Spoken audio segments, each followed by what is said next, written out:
Shifting gears now, from teaching herself how to cook without sight to winning season 3 of Gordon Ramsay's culinary competition, MasterChef, Houston's chef, Christine Ha. I can't believe she is finally here in Studio B. She is proof you can accomplish anything you set your mind to. She just opened up a bigger version of her critically acclaimed restaurant, The Blind Goat, and she joins us now to chat about her unlikely journey and reaping the rewards of her hard work. It's such a pleasure to meet you, Christine.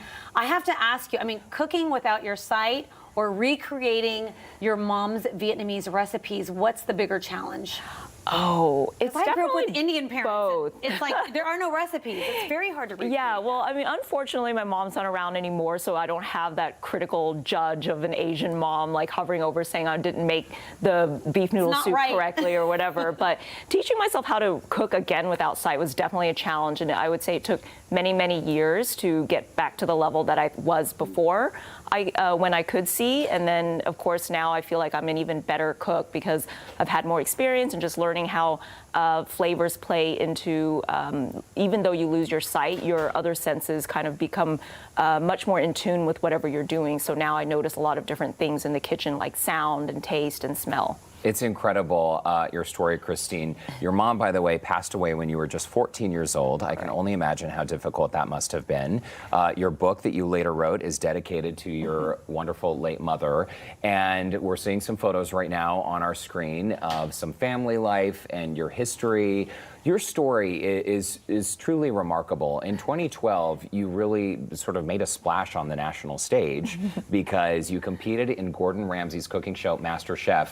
You won season 3, and at that point, you had recently lost your vision to an autoimmune disease. Correct. Tell us how your life has changed over the past 10 years since that win. Well, my life turned upside down. I mean, I think before, when I was losing my vision, I really had to rethink what my purpose was in life. I often felt like after having left my job and then going back to school and losing my vision at the same time, I really wasn't sure how I'd fit back into society or what my purpose was. So there was a point when I was, sad about everything and just not really sure about my future. But going on the show, I think not only did I learn a lot about cooking, but I learned so much about myself and just my abilities and built up more confidence in what I'm able to do and accomplish even in spite of having lost my vision. So since then, I've had tons of opportunities where I've gotten to write the cookbook, which became a New York Times bestseller. I'd love to write another cookbook soon.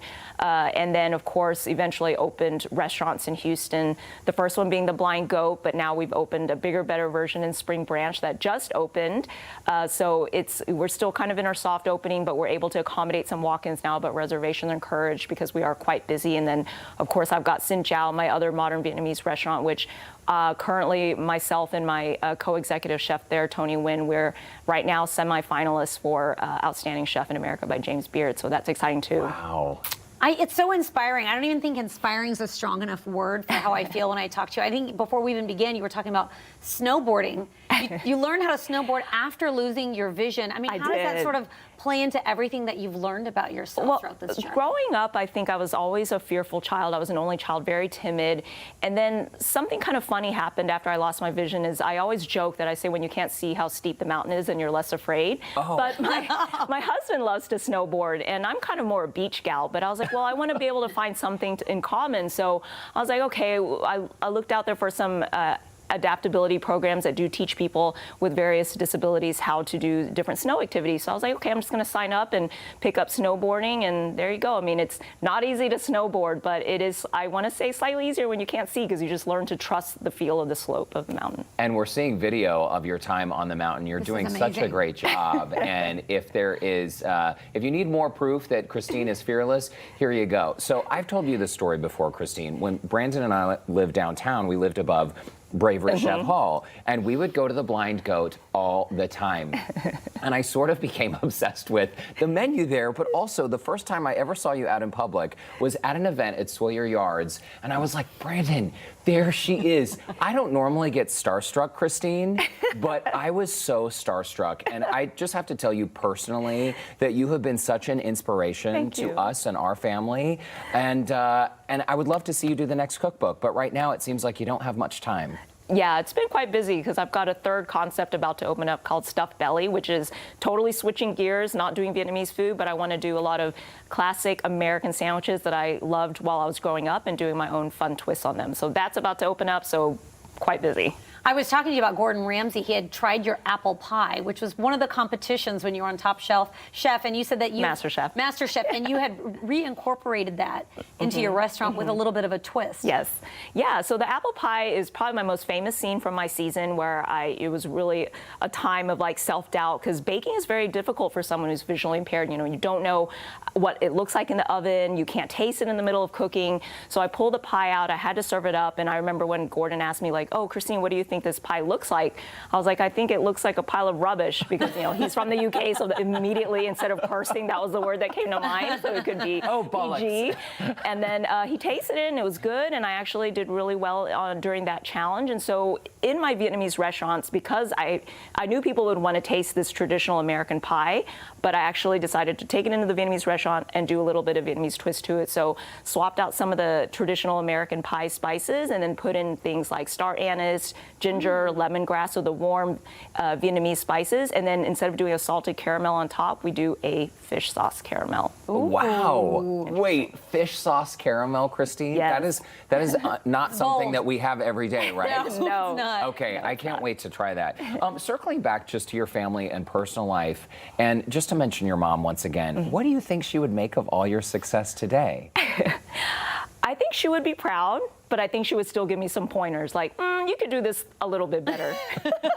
So is her Such a mom thing to say, right? still in the back of your head? Do you think of your mom while you're creating a new concept or opening a new restaurant? I do. I try to always channel like her strength and her determination. Both my parents came here as refugees from Vietnam, and then I was born here in the States. And so I always think about what it must have taken, the strength that it took them to leave their families and everything behind and survive and come here and make a whole new life in a country they knew nothing about, really. So I think of how hard that must have been, and they came here to give me a better life in the future. So I'm thankful for that. So I try to make the most of my life, but, you know, always thinking about my parents and what they went through to have me here today. My goodness. They certainly would be proud. They certainly would be proud. To recreate all those amazing recipes. You're incredible. But don't go away just yet, because we're going to take a quick commercial break. Coming up after the break, Christine will be taking us into the kitchen for a cooking lesson. Uh-oh, you sure you want to do this with us? Yes. But she's going to show us how to make one of her most popular dishes, a spicy green papaya salad.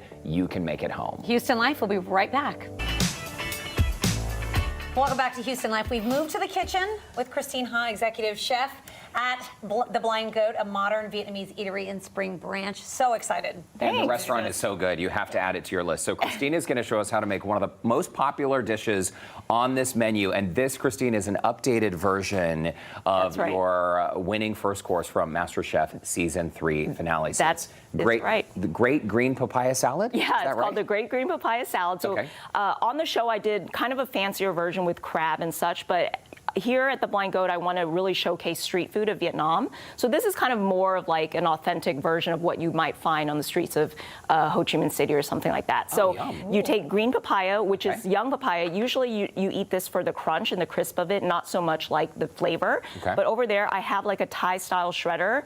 Derek, so if you want to shred that, all you do is you run it down the side of the fruit, and then we just shred it into that bowl. Oh my gosh. I would do it away from your body, Derek, but I'm glad you're doing that and not me. So Christine, last night, true story, Brandon's away. I tried to make myself dinner, which was slicing a bagel, and I cut my hand. Oh no! So I have a little Band-Aid on my finger. I can see why. I'm watching how you're shredding that. My producers are like, please watch your fingers. Okay, Christine, I'm doing my best over here, but luckily you've already done most of the work. Yes, and then DP, I have some herbs in front of you. Which is some Thai basil and cilantro. If you could just pick those and then just kind of tear them, you know, we don't need to make them super fancy. I don't need to chiffonade them or anything. We'll just tear them and then throw that in the bowl as well. Gosh, I feel like I got to watch my fingers, Derek. Sorry. I promise I'm being careful. This smells really good, Christine. So you always go for fresh herbs when Yes, Vietnamese food is a lot about fresh ingredients. There's really a balance of different textures and flavors. So there's a lot of herbs and greens that go into Vietnamese cooking. So I've cut up some grape tomatoes, and then can you hold the bowl over to me, Derek, since I don't know where it is, and I'm going to toss them in there too. It's right. Here? Oh, right Got there? it? Yeah, sorry. Okay, I'm dropping. Okay. So you want some cilantro, and then this other is Thai basil. Thai basil. Yes. Okay. And am I supposed to shred this papaya until it's totally gone? Yeah. Sure, let's do it. We'll put you We're to here work. all day. We might be here. I'm only co-hosting this week, Derek. Gotta move this along. Sorry. I gotta give you something to do, you know. So. Well, and the new location of Blind Goat, I went to your website. I noticed y'all are hiring, but you don't want me in your kitchen. Oh, I was like, do you want to? Are you a blind? I think you would be a great host or bartender. I see you as maybe the bartender. Maybe someone just greeting the guests and seating them. This space is beautiful, by the way. These images are gorgeous. And Christine, it's so much bigger than the Break It is. Chef It's very location. big. So now you can accommodate all kinds of people. Again, make a reservation, please, if you want to get a table. Okay, so I'm really smelling that cilantro and the basil. I feel like I've put in a lot, but I can always put in more. I'm going to move the bowl towards Christine here. Okay, so tell us how you're making this dressing, Christine. Yeah, so in this bowl, I've got some honey, some neutral oil, and then some fish sauce, and then I just added lime juice. What's neutral oil? Like basically an oil that doesn't have a lot of flavor. Like if you think of coconut oil or extra virgin olive oil, those are very strong. Okay. You want something in a vinaigrette that's kind of more subtle. So basically you just want that kind of that mouth fat feel so that it coats your salad. So what would that be? Like this just the is texture of yeah, oil. this one would be like you can use like canola oil, you can use like light olive oil, so not Okay. like your extra virgin, but something like that, or like sunflower oil, that kind of stuff. So now I have this thing that you might smell, which is shrimp paste. So you just want to use a little bit of this. I'm sure you can smell it, but a little bit of this goes a long way. But I'm adding this also to the bowl. Shrimp paste, okay. Yeah. That was my nickname in high school. Somehow I don't believe you.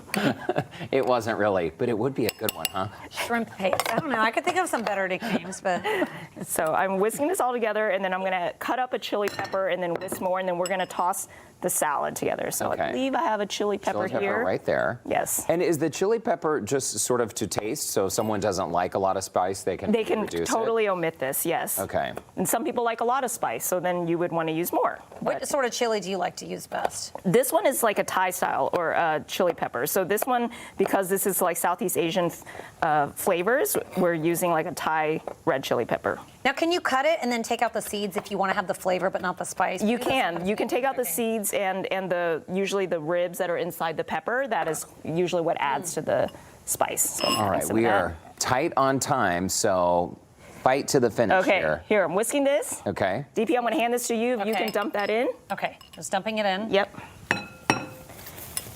Ooh, it does smell really, really good. Those Okay, fresh and then how herbs. do we just toss it? Or Yeah, you toss I it? will put the She's glove I'll on. let you do the tossing. I can smell it. I can smell the shrimp. It smells great. And so you like to toss it by hand, wearing I gloves? do, then, huh? because I can't see, so I got to touch everything. So is it right here in front of me? Right here in right front of there. you. Yes. Okay, so I'm going to toss this, then we're going to plate it. And then, did you throw the peanuts in here already? Oh, No. I didn't yet. Sorry. Okay, adding some peanuts in there. Yep. All of them. Okay. We should have I should have told you to save some for the garnish at the end, but it's Oh, fine. sorry. Okay, maybe you won't be hired at the restaurant. You're not in charge of garnishing, I Derek. could deliver the shrimp paste. How about that? That could be my job. Okay, so I'm piling into the bowl. Usually height there's looks these better. little red peppers. Are these for something? That is actually Vietnamese style sweet beef jerky. So Oh, wow. if you can garnish that on top, and then if Oh. you'd like to have a taste. Go for it, DP. I'll just touch it and garnish it on top. Okay, while we I do a dig great into garnish, this, everybody. Look at that. we do want to remind our viewers that if you want to go see the Blind Goat, here, grab your Okay. chopsticks there. You can visit our website, check out that scene on Houston Life section, houstonlife.tv, and be sure to make reservations, right, Christine? Yes, but we are able to take some walk-ins, but can't promise you seats because we are quite busy right now. But love to have everyone there, so come on by.